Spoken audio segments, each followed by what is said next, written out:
Yeni adagye a yenye bayi. Yeni adagye a yenye ye bayi. Ahwene ate mpa animu a ebi nyira. Sa ahwene ate mpanin animu a ebi nyira. Ochiami anim asem kan wose nana wodi wasomo a. Ochiami a onnim asem kan wose wodi nana wasomo a.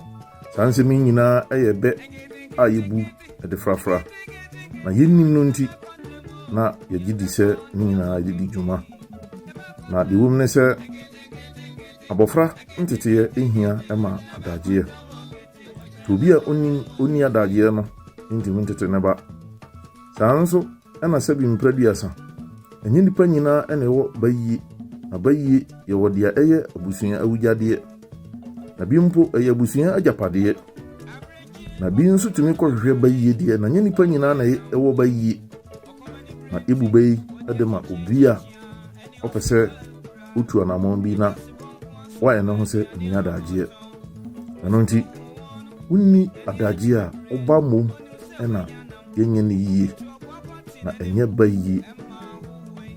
Ahwene ene toma enya de koro. Esua ho ade da.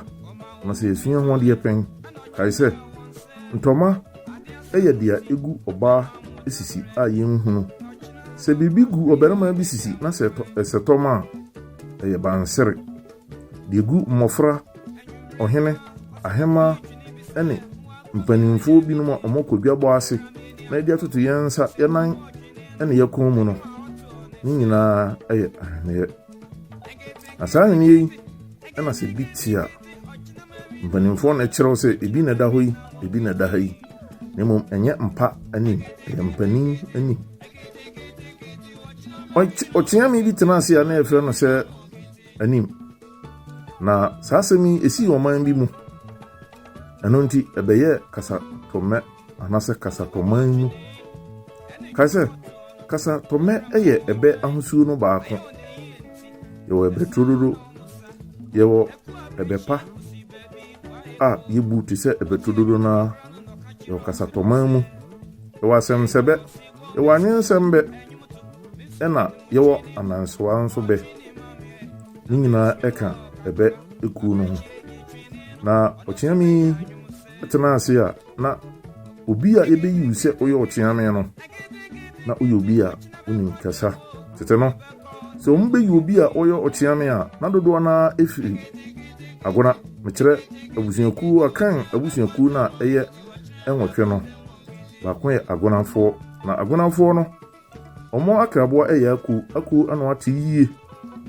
Na baby aguna ni enni na nyomu yi no eye ukuada ni ejidi se ukuadafo eni nkasa titrupa na merema no omo sampe kasa nso omo kasa nso a aya na lipati sani adoma nkoma sem etira no ni santi na epu bia yewo no ukuada na bedi ochiame bia enim kasa na ochiame bia no ate iye asema ye kan ade manana no ono ene darani ede manana na ayempo ane de no ede esen obi a odi kan asem no se na be ya na nanso ebeti na sopam nti ochiame bia ye fe no anim na omode asem na mana odane ani amanana no obesi su bie mu no se nana wedi wasomo a na tese akwadworo nti onsan ensi su bie tese meso chiame a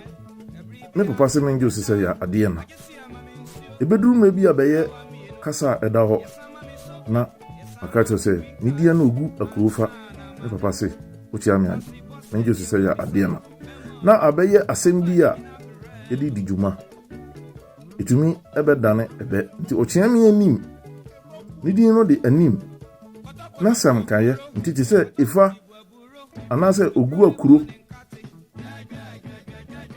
now de anona ka ho nti ogu akuro fa asem ka o se me papa se o chiame amenju so se ya ade na eno ena edinya se o chiame anim asem ka o se nana wedi wasomo na enye o chiame a onni asem ka o chiame bia ebe yi no na onni kasa we na me de bra ene de die Ebo bosome no ne da etoso aduonu enkono wa fem pimienu achi aduonu no mo ena adwoada media na ogu akrofa bapase o chia na Jesus ya ade no na me adoma we santi manka bi na manka